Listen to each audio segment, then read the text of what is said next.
વિદ્યાર્થી મિત્રો, અમારી યુટ્યુબ ચેનલ માતૃકૃપા ક્લાસીસમાં આપનું હાર્દિક સ્વાગત છે. મિત્રો, આજે ધોરણ 7માં વિષય ગણિત જે ગાલા સ્વાધ્યાય પોથી ભાગ નંબર 1 છે, તેમાં ચેપ્ટર નંબર 1 પૂર્ણાંક સંખ્યાઓ આપેલું છે. તેનું આજે આપણે સંપૂર્ણ સોલ્યુશન કરીશું. જો મિત્રો તમે પૂરેપૂરો વિડીયો જોશો તો તમને સંપૂર્ણ ખ્યાલ આવશે. અને મિત્રો, તમે ચેનલમાં નવા હો અને હજુ સુધી જો ચેનલને સબસ્ક્રાઇબ ના કરી હોય તો ચેનલને સબસ્ક્રાઇબ કરવા વિનંતી, જેથી તમને જે નવી અપડેટ આવે છે તે અપડેટ મળતી રહે. મિત્રો, હવે વધુ સમય નહીં લેતા આપણે સોલ્યુશન જોઈશું. તેમાં અહીં પહેલું ચેપ્ટર છે પૂર્ણાંક સંખ્યાઓ. તેમાં દાખલા નંબર 1 આપેલ છે, પ્રત્યેક વિધાન સાચું બને એ રીતે ખાલી જગ્યા પૂરો. તેમાં 1 પૂર્ણાંક સંખ્યાઓ સરવાળા વિશે ખાલી જગ્યા છે, તો જવાબ આવશે સમૃદ્ધ. 2 પૂર્ણાંક સંખ્યાઓ બાદબાકી વિશે ખાલી જગ્યા છે, તો જવાબ આવશે સમૃદ્ધ. 3 પૂર્ણાંક સંખ્યાઓ સરવાળા માટે ખાલી જગ્યા છે, તો જવાબ આવશે સમક્રમી. 4 પૂર્ણાંક સંખ્યાઓ માટે બાદબાકી ખાલી જગ્યા નથી, તો જવાબ આવશે સમક્રમી. 5 ખાલી જગ્યા એ સરવાળાની તટસ્થ સંખ્યા છે, તો જવાબ આવશે 0. 6 ખાલી જગ્યા એ ગુણાકારની તટસ્થ સંખ્યા છે, તો જવાબ આવશે 1. આ રીતે વિદ્યાર્થી મિત્રો ખાલી જગ્યાઓ પૂરવાની છે. આગળ આપણે પ્રશ્ન નંબર 7 2 ઋણ પૂર્ણાંકોનો ગુણાકાર ખાલી જગ્યા પૂર્ણાંક મળે, તો જવાબ આવશે ધન. 8 એક ઋણ પૂર્ણાંક અને એક ધન પૂર્ણાંકનો ગુણાકાર ખાલી જગ્યા પૂર્ણાંક મળે, તો જવાબ આવશે ઋણ. 9 -10 ગુણ્યા -5, તો જવાબ આવશે +50. 10 4 ગુણ્યા કૌંસમાં 3 - 8, તો જવાબ આવશે -20. 2 કૌંસમાં આપેલા વિકલ્પોમાંથી સાચો વિકલ્પ પસંદ કરી નીચેના વિધાનોમાં ખાલી જગ્યા પૂરો. અહીં પહેલું જ આપેલું છે -8 + 9 બરાબર +9 બરાબર. અહીં ખાલી જગ્યા આપેલી છે તો ક્રમનો ગુણધર્મ ના નિયમનો ઉપયોગ કરીશું, તો જવાબ આવશે -8. 2 -12 + -100 બરાબર, તો એ ખાલી જગ્યા આવશે -18. બંને માઇનસ સંખ્યા હોવાથી સરવાળો થશે એટલે કે -18 જવાબ આવશે. 3 -7 ગુણ્યા 4, તો 7 ચોક 28 અને બંને માઇનસ સંખ્યા હોવાથી ગુણાકાર કરીશું તો પ્લસ થઈ જશે એટલે કે +28 જવાબ આવશે.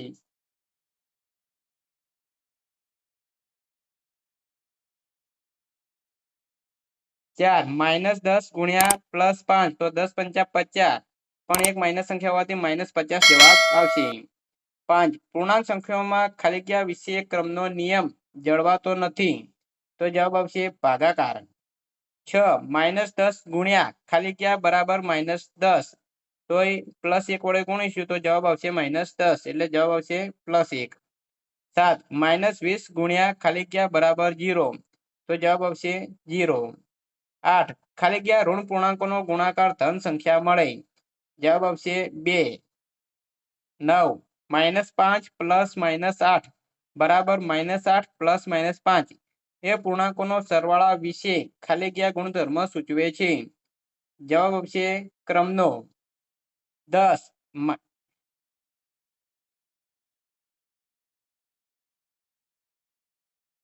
-3 ગુણ્યા -7 બરાબર -7 ગુણ્યા -3 એ પૂર્ણાંકોનો ગુણાકાર વિશે ખાલી જગ્યા ગુણધર્મ સૂચવે છે, તો જવાબ આવશે ક્રમનો ગુણધર્મ.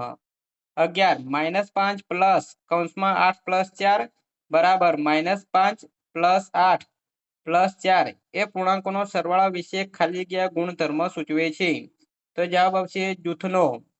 12 9 ગુણ્યા 6 ગુણ્યા -4 બરાબર 9 ગુણ્યા 6 ગુણ્યા -4 એ પૂર્ણાંકોનો ગુણાકાર વિશે ખાલી જગ્યા ગુણધર્મ સૂચવે છે, તો જવાબ આવશે જૂથનો ગુણધર્મ.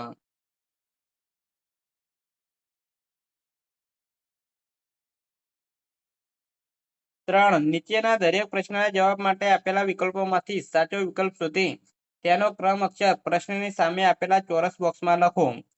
તેમાં 1 -25 પ્લસ ખાલી જગ્યા બરાબર -25, તો એ 4 ઓપ્શન આપેલા છે, તેમાં અહીં 0 જવાબ આવશે એટલે એમાં આપેલું છે, તો અહીં ચોરસ બોક્સમાં આપણે એ લખીશું. અહીં બીજા નંબરમાં આપેલું છે -5 + 0 બરાબર ખાલી જગ્યા, તો ખાલી જગ્યામાં જવાબ આવશે -5. 3 -1 ગુણ્યા 1 બરાબર ખાલી જગ્યા, તો -1 ગુણ્યા -3 ગુણ્યા એટલે -3 જવાબ આવશે જે સી માં આપેલ છે. 4 -15 ભાગ્યા -5 તો જવાબ આવશે +3 જે એમાં આપેલ છે.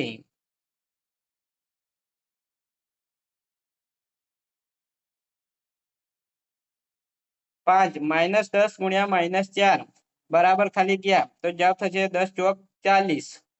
6 -50 ભાગ્યા ખાલી ગયા બરાબર 1 તો જવાબ આવશે સી -50.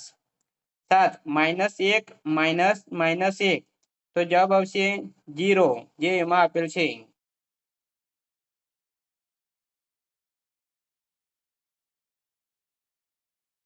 4 નીચેના વિધાનો ખરા છે કે ખોટા તે લખો.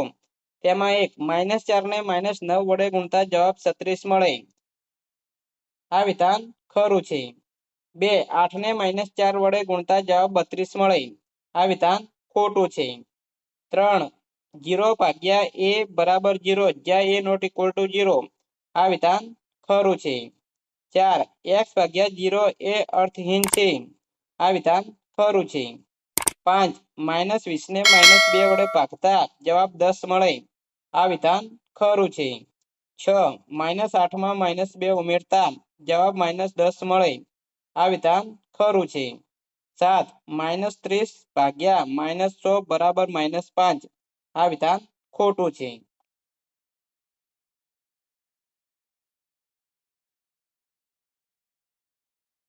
5 સાચો પૂર્ણાંક લખો જેથી વિધાન સાચું બને. 1 -4 ગુણ્યા ખાલી જગ્યા બરાબર 36 તો ખાલી જગ્યામાં જવાબ આવશે -9. 2 -10 ગુણ્યા ખાલી જગ્યા બરાબર -100 તો જવાબ આવશે 10. 3 6 ગુણ્યા ખાલી જગ્યા બરાબર -30 જવાબ આવશે -5. 4 ખાલી જગ્યા ગુણ્યા -7 બરાબર -42 તો જવાબ આવશે 6. 5 ખાલી જગ્યા ગુણ્યા -12 બરાબર 96 જવાબ આવશે -8.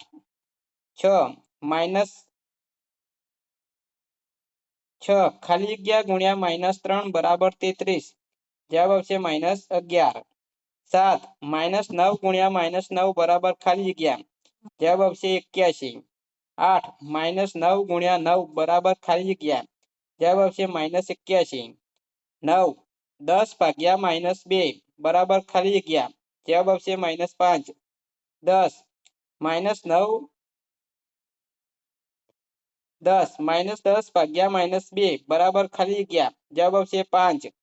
11 -12 ભાગ્યા 6 બરાબર ખાલી જગ્યા જવાબ આવશે -2. 12 -14 ભાગ્યા ખાલી જગ્યા બરાબર 2 તો જવાબ આવશે -7. આ રીતે મિત્રો અહીં ખાલી જગ્યા પૂરવાની છે. આગળ વિદ્યાર્થી મિત્રો પ્રશ્ન નંબર 6 જોઈશું. તેમાં દરેકના જવાબ લખવાના છે. તેમાં એક આપેલું છે -2 ગુણ્યા -3 ગુણ્યા -1 તો જવાબ આવશે -6. 2 10 ગુણ્યા -3 ગુણ્યા -2 જવાબ આવશે 60. 3 4 ગુણ્યા -3 ગુણ્યા -5 તો જવાબ આવશે 60. 4 -50 ગુણ્યા -70 ગુણ્યા 0 કોઈ પણ સંખ્યાને 0 વડે ગુણો તો જવાબ 0 આવશે. 5 -5 ગુણ્યા 3 ગુણ્યા 2 બરાબર ખાલી જગ્યા જવાબ આવશે -30. 6 -1 ગુણ્યા 1 ગુણ્યા -2 જવાબ આવશે 2. 7 -3 ગુણ્યા -3 ગુણ્યા -3 તો જવાબ આવશે -27. 8 -2 ગુણ્યા 5 ગુણ્યા -4 બરાબર જવાબ આવશે 40.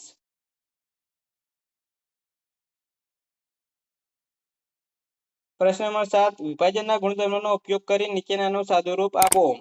અહીં પહેલા નંબરમાં આપેલું છે 15 ગુણ્યા મોટા કૌંસમાં 3 પ્લસ 2 તો એ વિભાજનનો નિયમ છે કે a ગુણ્યા b પ્લસ c હોય તો a ગુણ્યા c પ્લસ a ગુણ્યા c આ પ્રમાણે આપણે લખી શકીએ. તો એ પ્રમાણે અહીં ગુણાકાર કરેલો છે a ગુણ્યા b એટલે કે 15 ગુણ્યા 3 પ્લસ 15 ગુણ્યા 2 15 તારી 45 પ્લસ 15 દુ 30 એટલે 45 પ્લસ 30 75 જવાબ આવશે. આ રીતે અહીં બીજા નંબરમાં પણ એક્ઝામ્પલ ગણ્યો છે તે તમે જોઈ શકો છો. આ રીતે વિદ્યાર્થી મિત્રો તમે ત્રીજા અને ચોથા નંબરમાં જે એ પ્રમાણે એક્ઝામ્પલ ગણ્યા છે તે જવાબ અહીં લખેલા છે તે તમે લખી શકો છો. જો મિત્રો તમે ચેનલમાં નવા હો અને હજુ સુધી ચેનલને સબસ્ક્રાઇબ ના કરી હોય તો ચેનલને સબસ્ક્રાઇબ કરવા વિનંતી। આગળ અહીં આપણે પ્રશ્ન નંબર 8 જોઈશું। પ્રશ્ન નંબર 8માં પણ અહીં સાદું જ રૂપ આપવાનું છે કે પૂર્ણાંકોના યોગ્ય ગુણધર્મનો ઉપયોગ કરી અને નીચેનાનું સાદું રૂપ આપો। તેમાં પહેલા નંબરમાં દાખલો આપેલો છે -21 ભાગ્યા મોટા કૌંસમાં છે -20 પ્લસ -1। તો સૌપ્રથમ અહીં આપણે જે મોટા કૌંસમાં આપેલો છે એનું સાદું રૂપ આપીશું। તો -20 પ્લસ -1 એટલે -21 થશે। -21 ભાગ્યા -21 બંને ઉડી જશે તો 1 જવાબ આવશે।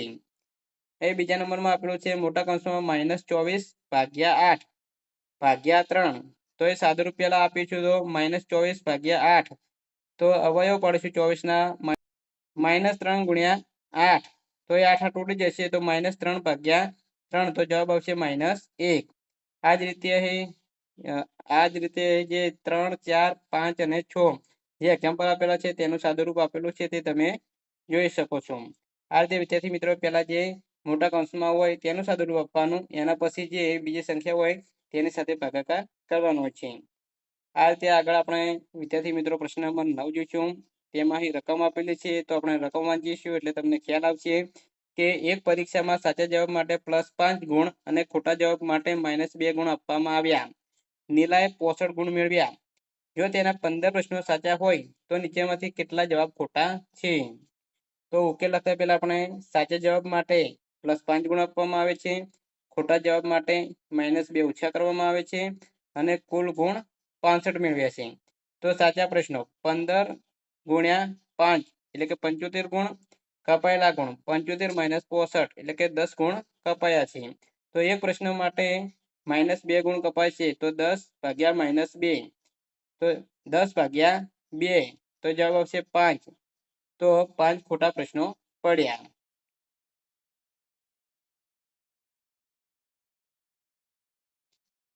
10 એક બહુમાળી મકાનની ઊંચાઈ 190 મીટર છે તથા તેનું ભોંયરું 10 મીટર ઊંડું છે। એક લોડિંગ લિફ્ટ 15 સેકન્ડમાં 10 મીટરનું અંતર કાપતી તાબાથી ભોંયરામાં જતા કેટલો સમય લેશે? ઉકેલ મકાન પ્લસ ભોંયરું તો એનું 200 મીટર થશે। 190 પ્લસ 10 એટલે 200 મીટર। હવે 10 મીટર બરાબર 15 સેકન્ડ તો 200 મીટર કેટલા સેકન્ડ? તો એ ગણીશું તો 300 સેકન્ડ થશે। 300 ભાગ્યા 60 એટલે કે 5 મિનિટનો સમય લાગશે।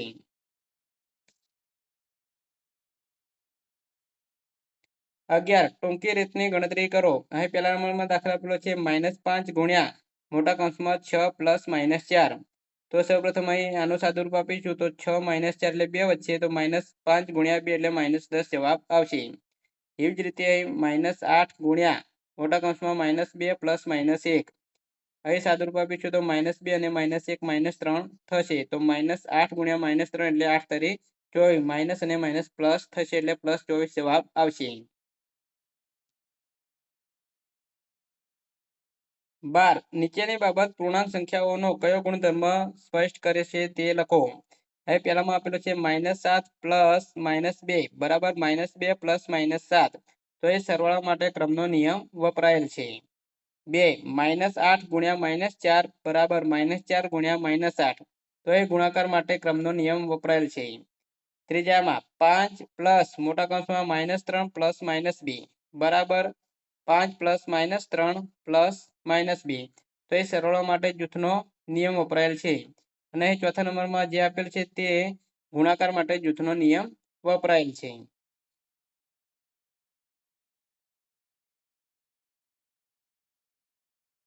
5 -3 ગુણ્યા 0 બરાબર 0 તો 0 વડે ગુણાકાર 0 મળે। 6 8 ગુણ્યા 1/8 બરાબર 1 તો પરસ્પર વ્યસ્તનો ગુણાકાર 1 થાય। 7 અહીં જે છે તે વિભાજનનો નિયમ વપરાયેલો છે।